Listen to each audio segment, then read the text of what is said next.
Alright, today we're gonna read a really cringe story about what happened at a cryonics lab. That's where they freeze people in the hopes that they can bring them back to life sometime in the future.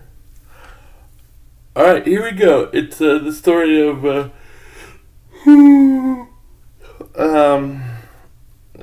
of the leaders.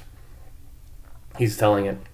Okay, here we go. Because the cryospan facility was not heated and it was bitterly cold at night in the winter on Long Island, Beverly Gillian, that was a woman, she was vice president, used to spend the night at my home in Sayville on the couch in the CSNY office. I guess that's the Cryonics Society of New York.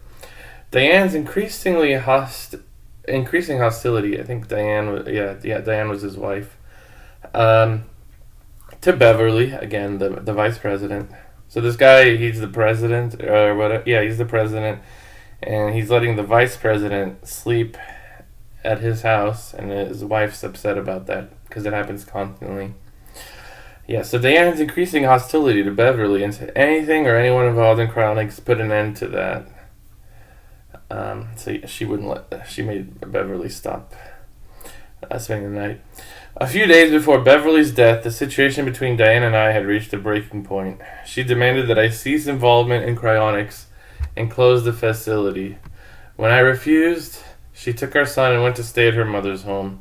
This is a hard thing to bear, and the one thing I didn't want to do was further antagonize Diane or provide any basis for claims of infidelity in the event she returned home and found Beverly in the house. So that night I told Beverly she could not spend the night at 9 Holmes Court. I guess that's his house.